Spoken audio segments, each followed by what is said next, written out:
பிரேமா, நம்ம USA election பத்தி நிறைய அப்டேட்ஸ் கொடுத்துட்டு இருக்கோம். இன்னைக்கு வந்து யூஎஸ்ஏல எப்படி எலெக்ஷன் கண்டக்ட் பண்ணுவாங்க, நீங்க நிறைய விஷயம் இருக்குல்ல பிரேமா, எலக்ட்ரல் ஓட்ஸ்னா என்ன, செனட் சபைனா என்ன, அதை பத்திலாம் இன்னைக்கு டிஸ்கஸ் பண்ணலாம். ஆமா, ரொம்ப முக்கியமான ஒரு விஷயம். ஏன்னா யூஎஸ்ஏ பொறுத்த வரைக்கும் எலக்ட்ரல் காலேஜ் ப்ராசஸ் அப்படிம்பாங்க. பிரசிடென்ட் எப்படி செலக்ட் பண்றாங்க அப்படிங்கிற ஒரு முறை ரொம்ப நிறைய விஷயங்கள் இருக்கு. நிறைய டீடைலிங் பண்ணி பேசலாம். ரொம்ப இன்ட்ரெஸ்டிங்கா இருக்க போது நிறைய விஷயங்கள் வந்து ஃபேக்ட்ஸும் பேசலாம். நீ வந்து சொல்ல போனா யுஎஸ் கவர்மெண்ட் ஆரம்பிக்கும் போது ஜார்ஜ் வாஷிங்டன் தான் முதல் பிரசிடென்டா இருக்காரு. 2ஆம் முறையும் அவர் வராரு. ஆனா 3ஆம் முறை அவர் வந்து இருக்க வேணாம் அப்படின்னு முடிவு எடுக்கிறாரு. காரணம் என்னன்னா, அவர் வந்து ஒரு பிரசிடென்ட் வந்து 2 முறை இருந்தால் போதும்னு அவர் வந்து வாய்மொழியாக வந்து அவர் சொல்றாரு. அது வந்து எங்கேயுமே வந்து லாவா இல்லை.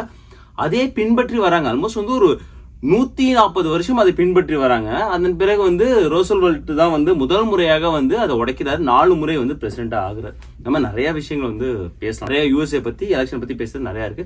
முதல்ல அந்த ப்ராசஸ் எப்படி இருக்கு அப்படின்னு வந்து தெரிஞ்சுக்கணும். அதுதான் இந்த வீடியோல இருக்க போகுது. 2 இயர் ட்ரெஸ்ஸஸ்க்கு நீங்க கொடுக்குற சப்போர்ட்க்கு ரொம்ப ரொம்ப தேங்க்ஸ். இப்போ 2 இயர் ட்ரெஸ்ஸஸ்ல வந்து நம்ம டிசைனர் சாரி, ஹாஃப் சாரி, இந்த மாதிரி எல்லா விஷயமும் நம்ம பண்ணிட்டு இருக்கோம். யாராவது உங்களுக்கு தேவைன்னா நம்ம வாட்ஸ்அப் நம்பர் கீழே இருக்கு, நீங்க அதுல கான்டாக்ட் பண்ணி டீடைல்ஸ் கேட்டுக்கலாம். Hey guys, welcome back to our channel. வணக்கம் நண்பர்களே, நான் உங்க பிரேம் பேசுறேன். நான் உங்க ஆர்த்தி பேசுறேன். பிரேம், யூஎஸ்ஏல வந்து 4 இயர்ஸ் ஒன்ஸ் தான் எலெக்ஷன் நடக்கும்ல. நவம்பர்ல வந்து எலெக்ஷன் கண்டக்ட் பண்ணுவாங்க. அண்ட் அதோட ரிசல்ட் அப்புறம் பிரசிடென்ட்டா வரப்போறவங்க வந்து ஜனவரியில வருவாங்க. அந்த பிரசிடென்ட்க்கு ஏதாவது எலிஜிபிலிட்டி இருக்கா? நவம்பர்ல எலெக்ஷன் நடக்கும். அன்னைக்கே வந்து மேக்ஸிமம் டைம் வந்து ரிசல்ட் தெரிஞ்சிடும். நான் போன முறை வந்து ஜார்ஜியா வந்து அந்த இழுபறி அது எல்லாமே வந்து பார்த்தோம். ஆனா பெரும்பாலான நேரங்கள்ல அன்னைக்கு ஈவினிங்கே தெரிஞ்சிடும் அடுத்த பிரசிடென்ட் யாரு அப்படின்னு. நீ சொன்ன மாதிரி கரெக்ட். ஸோ ஜனவரியில் வந்து பதவி ஏற்பாங்க. அப்பையிலேருந்து அவங்க டேர்ம் வந்து ஸ்டார்ட் ஆகும். நீ வந்து கேட்ட கேள்விக்கு என்ன விடைனா வந்து பிரசிடென்டா இருக்கிறதுக்கான ரிக்குவயர்மெண்ட்ஸ் இருக்கு. அவங்க வந்து யூஎஸ் பாண்ட் சிட்டிசனா இருக்கணும். அதாவது கிரீன் கார்டு வாங்கிட்டு அப்புறம் சிட்டிசன் அதெல்லாம் கிடையாது. இங்க வந்து பிறந்து இருக்கணும். இந்த யூஎஸ்ஏ மண்ணில் பிறந்து இருக்கணும். அது முதல் கிரைட்டீரியா.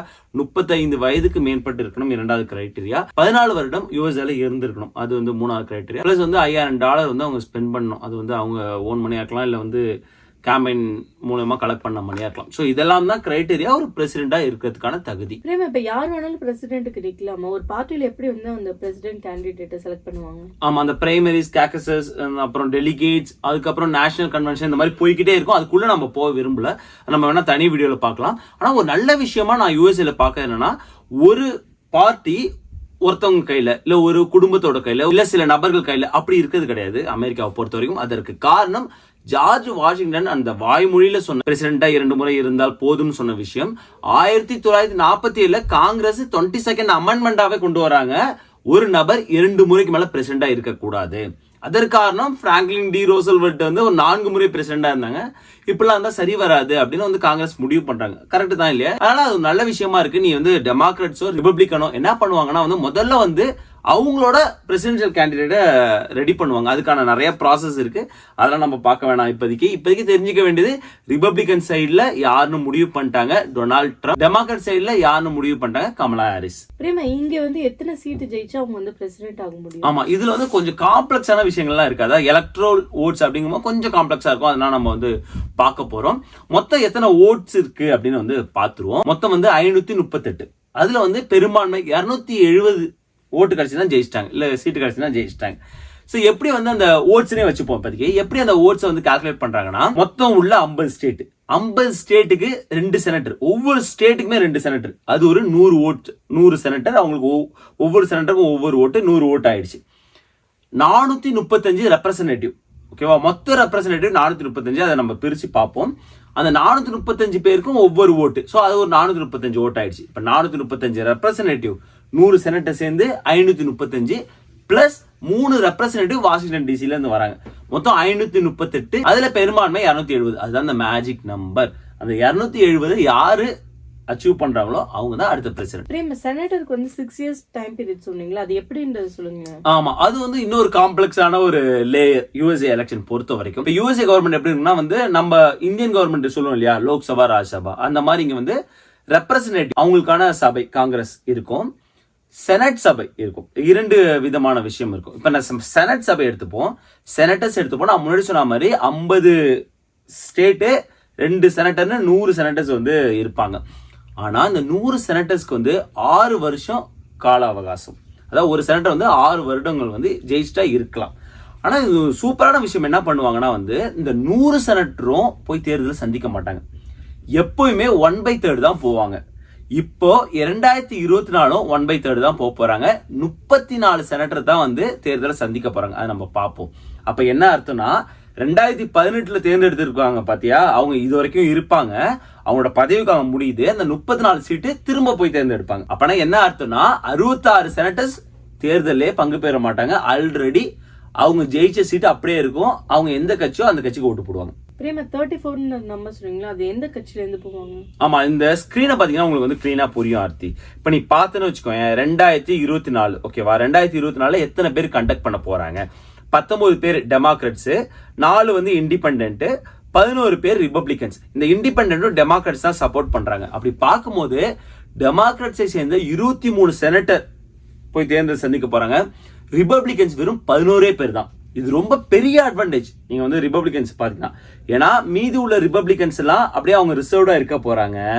டெமோக்ராட்ஸோட ரிசர்வேஷன் குறைய போகுது. ஏன்னா நிறைய பேர் வந்து தேர்தலை சந்திக்க போறாங்க.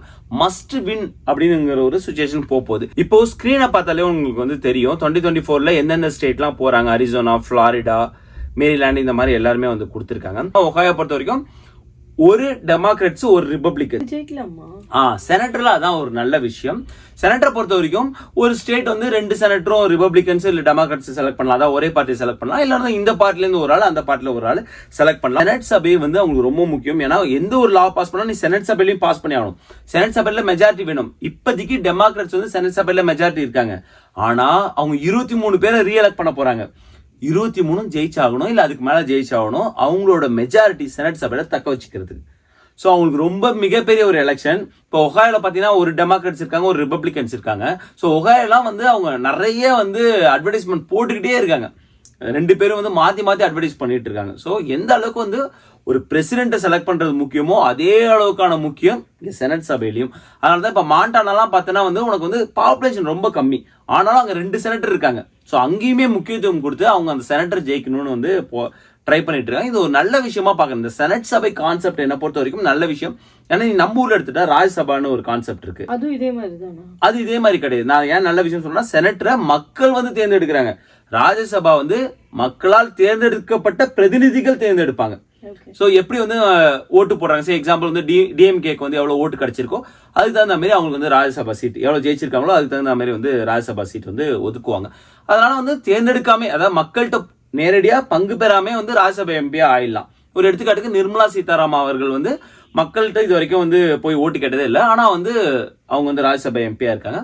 பிளஸ் நம்மளோட நிதி அமைச்சரா இருக்காங்க. இன்னொரு எடுத்துக்காட்டு வந்து கமலஹாசன் அவர்கள் வந்து தேர்தலில் போட்டியிட வேண்டிய அவசியம் இல்லை. ஏன்னா வந்து டிஎம்கே வந்து அவங்களுக்கான ஒரு MP seat, Rajya Sabha MP seat தரான்னு சொல்லியிருக்காங்க. ஸோ இந்த மாதிரி தான் வந்து ராஜ்யசபா நம்ம ஊர்ல ஒர்க் ஆகுது. எனக்கு அதுல வந்து உடன்பாடு இல்லை. ஆனா இந்த செனட்டர் கான்செப்ட் எனக்கு ரொம்ப பிடிச்சிருக்கு. ஏன்னா மக்கள் வந்து தேர்ந்தெடுக்கிறாங்க. ஸோ அது வந்து நல்ல விஷயமா இருக்கு. ரெப்ரசன்டேட்டிவ் எப்படி தேர்ந்தெடுப்பாங்க? ரெப்ரசன்டேட்டிவ் இப்படி தேர்ந்தெடுக்க மாட்டாங்க. அது ரொம்ப எனக்கு வந்து அதுல அவ்வளவு உடன்பாடு இல்லை. ஆனா வந்து டிஃப்ரெண்டான ஒரு கான்செப்ட் வச்சிருந்தாங்க. யோசிச்சு நான் முதல்ல எலெக்ஷன் ப்ராசஸ் பார்க்கும்போது ஏன் இப்படி அப்படிங்கிற மாதிரி இருந்தது. ஏன்னா ரெப்ரசன்டேட்டிவ் பொறுத்த வரைக்கும் இப்ப நீங்க ஸ்கிரீன்ல பாக்குறீங்க, ஒகாயோக்கு வந்து 17 ரெப்ரசன்டேட்டிவ் வந்து போவாங்க. ஓகேவா? அந்த 17 ரெப்ரசன்டேட்டிவ் வந்து 5 ரெப்ரசன்டேட்டிவ் ஒரு கட்சி, 12 ரெப்ரசன்டேட்டிவ் ஒரு கட்சி, அப்படி போக மாட்டாங்க. எந்த கட்சி பெரும்பான்மையா ஜெயிக்கிறாங்களோ பிரசிடென்ட் எலெக்ஷன்ல அந்த கட்சி தான் அந்த 17 ஓட்டுமே. 48 ஸ்டேட்டுமே அப்படிதான். 2 ஸ்டேட் தான் இதுல இருந்து மாறுபடுறாங்க. Main Nebraska. போன எலெக்ஷன்லாம் பார்த்தோன்னா வந்து மெயின்லாம் ஸ்பிளிட் பண்ணாங்க. எல்லா ஓட்டுமே வந்து ஒரே கட்சிக்கு போல. ஐ திங்க் 3-1 வந்து ஸ்பிளிட் பண்ணாங்க. நெப்ராஸ்காவும் அந்த மாதிரி ஸ்பிளிட் ஆச்சு. அதாவது இந்த 2 ஸ்டேட்ல மட்டும்தான் எல்லா எலக்ட்ரல் ஓட்ஸ்க்கும் ஒரே கட்சிக்கு போகாது, ஸ்பிளிட் ஆகும். ஸோ அந்த நடைமுறை வந்து எனக்கு ரொம்ப பிடிச்சிருக்கு. ஆனா இந்த மாதிரி எல்லா கட்சிக்கும் போறதுனால என்ன ஆகும்னா வந்து நிறைய இடங்கள்ல ஜெயிச்சாலுமே வந்து ஈவன் பாயிண்ட்ல நம்ம ஜெயிச்சுட்டு போயிடலாம். எடுத்துக்காட்டு வந்து மிஷிகன் ரொம்ப முக்கியமானது. 2016 எலெக்ஷன்ல டொனால்ட் ட்ரம்ப் அவர்கள் மிஷிகன்ல ஜெயிக்கும் போது வெறும் பாயிண்ட் சம்திங் எனக்கு தெரியல, உங்க ஸ்கிரீன்ல காட்டுறேன், ரொம்ப ஒரு லீஸ்ட் மார்ஜின்ல தான் ஜெயிக்கிறாங்க. அப்படியே அள்ளிட்டு போறாங்க அந்த எலக்ட்ரல் ஓட்ஸ். ஸோ இந்த ஒரு நடைமுறை வந்து இருந்துட்டு நம்ம இந்தியாவில் பொறுத்த வரைக்கும் அப்படி கிடையாது இல்லையா? இப்ப 40 சீட்டு தமிழ்நாட்டில் இருக்குன்னா 38 ஒரு கட்சி, 2 ஒரு கட்சி, இல்ல 20 ஒரு கட்சி, 20 ஒரு கட்சின்னு வரலாம். நீங்க வந்து எந்த கட்சி ஜெயிக்குதோ அதை அப்படியே வந்து 40 தூக்கி வந்து கொடுக்கறது கிடையாது. ஆனா இங்க வந்து அந்த மாதிரியான நடைமுறை இருக்கு. இந்த ஒவ்வொரு ஸ்டேட்டுக்கும் வந்து சீட் எப்படி முடிவு பண்ணுவாங்க? அது ஒரு சூப்பரான கான்செப்ட் ஆர்த்தி. அந்த நடைமுறை வந்து எனக்கு சரின்னு படுது. அதாவது வந்து அதை வந்து ஏரியா வச்சு வந்து முடிவு பண்றதுல. சரி எக்ஸாம்பிள் வந்து உனக்கு வந்து அரிசோனா வந்து 6th பெரிய ஸ்டேட்னு நினைக்கிறேன். அது வந்து 11 ரெப்ரசன்டேட்டிவ் தான். அதே நேரத்துல நியூ ஜெர்சி எடுத்துக்கோயேன். நியூ ஜெர்சி வந்து உனக்கு வந்து 47வது பெரிய ஸ்டேட் தான். அதுக்கு நீங்க பார்த்தா வந்து 14 சீட்டு. காரணம் மக்கள் தொகை.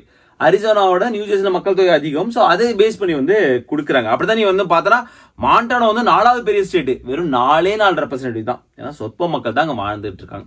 ஸோ மக்கள் தொகையை பேஸ் பண்ணி தான் கொடுத்துட்டு இருக்காங்க. அப்படின்னா ஒரு எலெக்ஷன்லயும் இது சேஞ்ச் ஆகுமா? ஆமா, கரெக்ட். ஸோ சென்சஸை வச்சு சேஞ்ச் ஆகும். உங்க ஸ்கிரீன்ல பாக்குறீங்க 2020 எலெக்ஷன்ல இருந்து எங்கெங்கெல்லாம் சேஞ்ச் ஆகிருப்பாரு. கலிபோர்னியா 2020 போகும்போது 55 சீட் இருந்தது, அவர் ஓட்டு இருந்தது, எலக்ட்ரல் ஓட்ஸ் இருந்தது. இப்ப பார்த்தா -1. காரணம் நிறைய பேர் கலிபோர்னியா விட்டு கிளம்பிட்டு வந்துட்டு இருக்காங்க. அதே நேரத்தில் நம்ம நிறைய வீடியோ பார்த்தோம், கலிபோர்னியா விட்டு நிறைய பேர் வந்து டெக்சாஸ் வராங்க, அங்க பாப்புலேஷன் அதிகமாகுதுன்னு. அப்படியே ஸ்க்ரோல் பண்ணிட்டு டெக்சாஸ் எவ்வளவு இருக்காங்கன்னு பாரு, 40+2. இது ரொம்ப பெரிய அட்வான்டேஜ் ரிபப்ளிகன்ஸ். ஏன்னா இங்க சில ஸ்டேட்லாம் வந்து கண்டிப்பா மாத்தி ஓட்டு போடவே மாட்டாங்க. கலிபோர்னியாலாம் பல காலமா வந்து ப்ளூ ஸ்டேட்டா தான் இருந்துட்டு இருக்காங்க. அது மாதிரி டெக்சாஸ் வந்து ரெட் ஸ்டேட்டா தான் இருந்துட்டு இருக்காங்க. ஸோ நீங்க வந்து அப்படி ஸ்கிரீன்ல பார்க்கும்போது நிறைய எந்தெந்த ஸ்டேட்லாம் லூஸ் பண்ணியிருக்காங்களோ பெரும்பாலான ஸ்டேட் வந்து ப்ளூ ஸ்டேட். இன்னொரு ஸ்டேட் எக்ஸாம்பிள் வந்து நியூயார்க்லயும் நிறைய பேர் போனாங்க, அதுவுமே வந்து ப்ளூ ஸ்டேட் தான். நார்த் கரோலினா ரெட் ஸ்டேட், அவங்க வந்து +1. இப்போ வந்து நிறைய வந்து நார்த் கரோலினா வந்து டுவர்ட்ஸ் வந்து ரிபப்ளிகன்ஸ் தான் ஓட்டு போட்டு இருக்காங்க. ஸோ அப்படி பார்க்கும்போது இலினாய் வந்து அவங்களும் வந்து லூஸ் பண்ணியிருக்காங்க. காரணம் அங்கேருந்து வந்து மக்கள் வந்து நிறைய பேர் போனாங்க, அதுவுமே வந்து ப்ளூ ஸ்டேட். ஸோ இந்த ஒரு சேஞ்சில் நிறைய அட்வான்டேஜ் வாங்குறது வந்து ட்ரம்ப் அவர்கள் தான். ஸோ இப்போ புரிஞ்சிருக்கும்னு நினைக்கிறேன். எலக்ட்ரல் ஓட்ஸுங்கிறது 435ங்கிறது கான்ஸ்டன்ட். ஆனா அந்த 435 எப்படி சஃபல் பண்றாங்க? பாப்புலேஷனை வச்சு. எப்பெல்லாம் சென்செக்ஸ் எடுக்கிறாங்களோ அப்பெல்லாம் இங்கெல்லாம் பாப்புலேஷன் அதிகமாவது குறையுதோ அதுக்கு தகுந்த மாதிரி மாறும். ஈவன் ஒகாயோ வந்து ஒரு சீட் வந்து லூஸ் பண்ணிட்டாங்க. ஒகாயோ வந்து ரெட் ஸ்டேட். ஸோ ரிபப்ளிகன்ஸ் வந்து ஒரு எலக்ட்ரல் ஓட்ஸ் லூஸ் பண்ண போறாங்க. ஏன்னா வந்து இப்போ வந்து 17 தான் வந்து வந்திருக்காங்க. ஆஸ் பர் த சென்சஸ் நிறைய பேர் வந்து ஒகாயோ விட்டும் கிளம்புனாங்க. நிறைய electoral votes 54 California blue state. அடுத்து வந்து 40 டெக்சாஸ், எல்லாருக்கும் தெரியும், அது வந்து ரெட் ஸ்டேட். அடுத்து 28 இருக்காங்க, 30 ஃபிளாரிடா, அதுவும் ரெட் ஸ்டேட். 28 இருக்காங்க நியூயார்க், அது ப்ளூ ஸ்டேட். ஸோ இந்த மாதிரி தான் வந்து பிரிக்கிறாங்க. இந்த 435 யாருக்கு வந்து அதிகமா ஜெயிக்கிறாங்களோ அவங்க தான் வந்து பிரசிடென்ட்டா வருவாங்க. பாப்புலர் ஓட்ஸ் இருக்குன்னு சொன்னீங்களா, அது என்னன்னு இப்போ நம்ம பார்த்துட்டோம் செனட் சபை எப்படி ஒர்க் ஆகுது, செனட்டர்ஸ் எப்படி ஓட்டு போட்டு தேர்ந்தெடுக்கிறாங்கன்னு பார்த்துட்டோம். எலக்ட்ரல் ஓட்ஸ் ரெப்ரசன்டேட்டிவ் எப்படி தேர்ந்தெடுக்கிறாங்க அப்படின்னு வந்து பார்த்துட்டோம். இன்னொரு முக்கியமான விஷயம்னா பாப்புலர் ஓட்ஸ். பாப்புலர் ஓட்ஸ்னா என்னன்னா, இப்ப ட்ரம்ப் இருக்காங்க, கமலா ஹாரிஸ் இருக்காங்க, ஓகேவா? எவ்வளவு ஓவராலா யூஎஸ்ஏ பார்க்கும்போது எவ்வளவு பேருக்கு வந்து ட்ரம்ப்புக்கு போட்டிருக்காங்க, எவ்வளவு பேர் கமலா ஹாரிஸ் போட்டிருக்காங்கன்னு பார்ப்பாங்க. அது எதுக்கு பாக்குறாங்கன்னா ஜஸ்ட் தெரிஞ்சுக்கிறதுக்காக பாக்குறான்னு வச்சுக்கோங்க. ஒரு வேளை கமலா ஹாரிஸ்க்கு வந்து 51% போட்டிருக்காங்க, ட்ரம்ப்புக்கு 49% தான் போட்டிருக்காங்க. போட்டோம். ஆனா ட்ரம்ப்புக்கு வந்து 280 சீட்டு கிடைச்சிச்சுன்னு வச்சுக்கோங்க, அவர் தான் பிரசிடென்ட். ஸோ பாப்புலர் ஓட்ஸ்ன்னு சொல்றது என்னன்னா வந்து மக்கள் பெரும்பான்மையா யாரை தேர்ந்தெடுத்திருக்காங்க அப்படின்னு. அது ஜஸ்ட் லைக் நியூஸ்க்காக தான், அதை வச்சு ஒரு யூஸும் இல்லை. இன்னொரு எக்ஸாம்பிள் சொன்னா, டொனால்ட் ட்ரம்ப் ஹிலாரி கிளின்டன் போகும்போது பாப்புலர் ஓட்ஸ் ஜெயிச்சது ஹிலாரி கிளின்டன் தான். ஆனா முடிவு என்ன? ட்ரம்ப் தான் வந்து நிறைய வந்து சீட்ஸ் ஜெயிச்சார், அவர் ஓட்ஸ் ஜெயிச்சார். ஸோ அதனால வந்து அவர் தான் வந்து பிரசிடென்ட் ஆனார். ஸோ பாப்புலர் ஓட்ஸ் வந்து அவ்வளவு பெரிய விஷயமா வந்து பாக்குறதுக்கு இது வந்து ஒரு இன்ட்ரோ வீடியோ மாதிரி தான். ஏன்னா நிறைய நம்ம யூஎஸ் எலெக்ஷன் பத்தி கவர் பண்ணிட்டு இருக்கோம். நிறைய விஷயங்கள், நிறைய ஃபேக்ட்ஸ் வச்சு கவர் பண்ண போறோம். தொடர்ந்து நம்ம வீடியோல அதெல்லாம் வந்து அப்டேட்ஸ் பார்ப்போம். ஐ ஹோப் உங்களுக்கு இந்த வீடியோ யூஸ்ஃபுல்லா இருந்திருக்கு. மறக்காம நம்மளோட சேனல் லைக் பண்ணுங்க, ஷேர் பண்ணுங்க, சப்ஸ்கிரைப் பண்ணுங்க. மறக்காம அந்த பெல் ஐகானை தட்டி விட்டு போங்க. தேங்க்ஸ் ஃபார் வாட்சிங் திஸ் வீடியோ ஃப்ரெண்ட்ஸ். நன்றி.